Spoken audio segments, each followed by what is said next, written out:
देखिए एक ही मैसेज है और बहुत सिंपल सा मैसेज है। जो आपके सर पे ईएमआई चल रही है, जो आप पैसे कमा रहे हैं, वो ना कोई विपक्षी दल आके भरने वाला है आपकी ईएमआई, ना आपका घर विपक्षी दल चलाने वाला है, ना सामने वाली कम्युनिटी चलाने वाली है। आप अपने घर के खुद जिम्मेदार हैं। आपका अपना घर खुद चलाना है, ईएमआई खुद भरना है, कामयाब आपको खुद होना है। तो आप अपने ऊपर ध्यान दें, अपने घर में ध्यान दें। एक कहावत है ना कि अपने घर में अंधेरा चले हैं मंदिर में दिया दिखाने, वही चीज़ है कि आप अपने घर में पहले ध्यान दें। जब अपने घर में आप ध्यान देंगे, अपने गिरेबान में झांकेंगे, तो फिर बाकी दुनिया आपको वैसे ही सुलझी हुई दिखेगी जब आप सुलझ जाएंगे। नमस्कार, आप देख रहे हैं नेक्स्ट जन ब्रॉडकास्ट में हूं आपके साथ शुभम उपाध्याय। अभी हम दिल्ली में हैं और सीपी के पास में, और वक्त का बहुत ही बवाल चल रहा है। कल 2 दिन पहले जंतर मंतर के पास भी धरना प्रदर्शन कर रहे थे और ये मांग की जा रही है कि जो जमीन है वो सरकार की नहीं है, हमारे पूर्वजों ने दान किया। दिल्ली में है और दिल्ली से ही राजनीतिक सारी जितनी पार्टियां हैं यहीं से राजनीति अपना शुरू करती हैं और खत्म भी करती हैं। तो क्यों ना यहीं से बात किया जाए। हमारे साथ एक भाई साहब हैं, इनका नाम पूछें, क्या नाम हुआ? अभिषेक शर्मा। वक्फ को जानते हैं क्या है, तो जो घमासान चल रहा है राजनीतिक पार्टियों के बीच और आम जनता के बीच, क्या चल रहा है? देखिए ऑनेस्टली मैं बताऊं तो इसमें कोई राजनीति या कोई लड़ाई या कोई झगड़े की बात है नहीं। जो मेरी प्रॉपर्टी है वो मेरी प्रॉपर्टी है। बात बहुत सिंपल है। अगर मेरे पास पेपर है, एक एग्जांपल लीजिए कि आपका ये माइक है, मैं आके बोल दूं कि ये माइक मेरा है, तो कहने से हो नहीं जाएगा।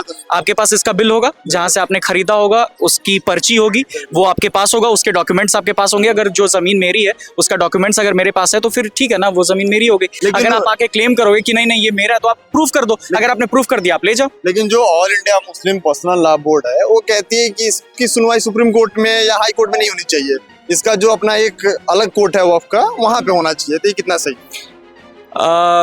कागज तो आप सुप्रीम कोर्ट में दिखाएंगे ना, लेकिन वहाँ पे इस पे भी मैं यही कहना चाहूंगा कि सबके घर में एक मुखिया होता है। आपके घर में आपके पिताजी मुखिया होंगे, क्योंकि मैं ज्वाइंट फैमिली में रहता हूं, तो मेरे घर में मेरे दादाजी मुखिया हैं। तो अगर मुखिया के पास सुनवाई नहीं होगी तो किसके पास होगी? कल को फिर चाचा, फूफा, ताया, ताऊ, ताई सब बोलने लगेंगे, सब जवाब देने लगेंगे, सब जवाब देने लगेंगे। तो फिर हम किसके पास जाएंगे जजमेंट के लिए? माननीय उच्च न्यायालय के पास हम उनका कहना है कि इसकी कोर्ट जो है हमारी अलग एक कोर्ट होती है। अगर कोई भी इसका समस्या का समाधान हो तो हमारे कोर्ट में, इसके लिए हम सुप्रीम कोर्ट नहीं जाएंगे। बाकायदा इसका संवैधानिक रूप भी है कि इन लोग सुप्रीम कोर्ट में नहीं जाते हैं, उसका सुनवाई उनके कोर्ट में होती है। ये कहाँ तक सही है? ठीक है, तो मैं अपने दोस्तों के साथ घूम रहा हूँ और आप पे मैं ये इल्जाम लगा दूं कि आपने मेरे ऊपर हाथ उठाया है, मेरे सामान लिया, आपने मेरा ये माइक ले लिया है। और जब आप उच्च न्यायालय और कानून के पास जाएंगे तो मैं ये कह दूंगा कि मेरा कानून तो भाई अलग चलता है, मेरे दोस्त हैं, वही मेरे कानून है। इसके लिए तो मैं कोर्ट में जाऊंगा। एग्जैक्टली। लेकिन वो लोग ये बात को क्यों नहीं समझ पा रहे हैं? धरना दे रहे हैं और फालतू का प्रोटेस्ट कर रहे हैं, तो ये चल क्या रहा है? देखिए अगर उनके पास मैं क्या बोलूं, अगर मैं कह दूंगा तो वो कहेंगे। नहीं, आप कहिए, आप जो कहना चाहते हो। उनका नाम अभिषेक शर्मा, इसलिए वो खुल के हमारे अगेंस्ट में बोल रहे हैं। लेकिन जब हम कहते हैं कि हम सब आपस में भाई भाई हैं और सब भाई एक तरफ जा सकता है, एक न्यायालय है हमारे पास, सुप्रीम कोर्ट है, उनका निर्णय हम हमेशा मानते हैं, तो हम उन्हीं के पास जाएं। अगर आपके पास जमीन है, अच्छी बात है, बहुत अच्छी बात है। जब रहीम अब्दुल को ले जाकर जुम्मा का नमाज पढ़वा सकता है, जब रहीम अब्दुल को ले जाकर सब काम करवा सकता है, तो ये झगड़े किस बात की? तो इसका भी सुनवाई जो है कोर्ट में जाकर कर सकता है। देखिए यही तो आज तक किसी को समझ में नहीं आया कि झगड़ा किस बात का है। हम अपनाने के लिए तैयार है, ऐसा नहीं कि वो अपनाने के लिए तैयार नहीं है, वो भी अपनाने के लिए तैयार है। लेकिन बीच में कुछ ऐसे लोग हैं जो अपनी कौन लोग हैं? खुल के बात कीजिए ना। राजनीतिक पार्टियां कौन लोग? राजनीतिक पार्टियां हैं, जो विपक्ष दल है, उनको बहुत मजा आता है इस पे रोटी सेकने में। आपको नहीं पता क्या कि जब 1992 में जब कश्मीरी पंडित को जब निकाला जा रहा था, तो जो मुख्य आरोपी थे उनको दिल्ली में लाके उनको सम्मानित किया जा रहा था। बिल्कुल बिल्कुल, वो चीज अभी तक देश भूला नहीं है। वो चीज़ भूला नहीं है। और चलो मेरी तो उस समय पैदाइश भी नहीं थी, मैं तो उस समय जन्मा भी नहीं था, लेकिन उसके बाद भी जब मैं ये सारी चीज़ें देखता हूँ तो मुझे बुरा लगता है। लेकिन उसके बाद भी हम सारी चीज़ें भूलने को तैयार हैं। लेकिन कुछ विपक्षी दल हैं जो ये भूलने नहीं देना चाहती।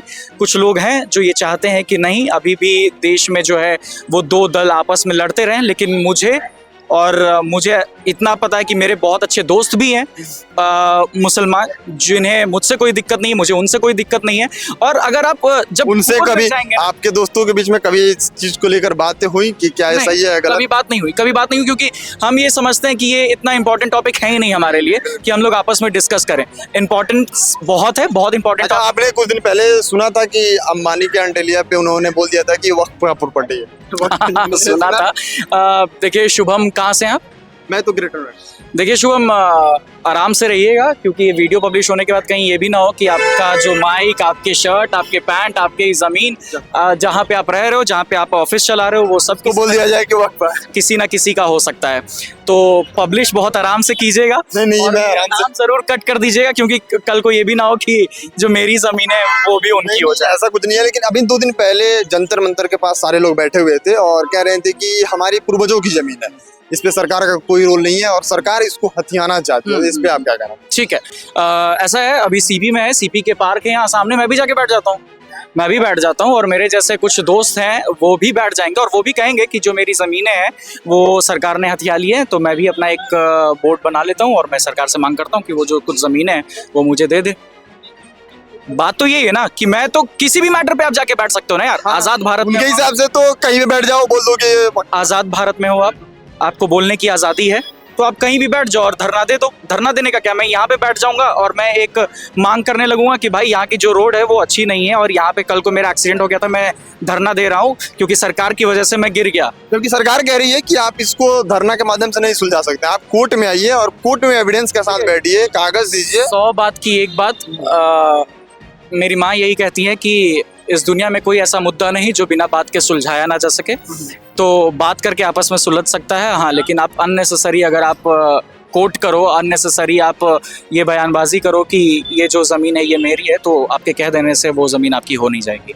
लास्ट में क्या संदेश देना चाहेंगे जो लोग बीच में पड़ के इन दोनों कम्युनिटी के लोगों को लड़ा रहे हैं या फिर इशू क्रिएट कर रहे हैं, तो इन लोगों को लास्ट में एक मैसेज क्या देना चाहिए? देखिए, एक ही मैसेज है और बहुत सिंपल सा मैसेज है। जो आपके सर पे ईएमआई चल रही है, जो आप पैसे कमा रहे हैं, वो ना कोई विपक्षी दल आके भरने वाला है आपकी ईएमआई, ना आपका घर विपक्षी दल चलाने वाला है, ना सामने वाली कम्युनिटी चलाने वाली है। आप अपने घर के खुद जिम्मेदार हैं, आपका अपना घर खुद चलाना है, ईएमआई खुद भरना है, कामयाब आपको खुद होना है।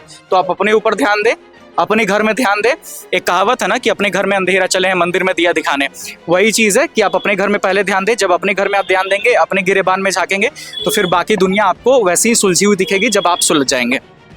उम्मीद होगा कि अभिषेक भाई ने जो बताया वो आप अच्छे से समझ गए होंगे। बाकी आप इस वीडियो के बारे में क्या सोचते हैं, वक्त के बारे में क्या सोचते हैं, अपनी प्रतिक्रिया कमेंट बॉक्स में जरूर बताएं। Thank you. जय हिंद, जय भारत।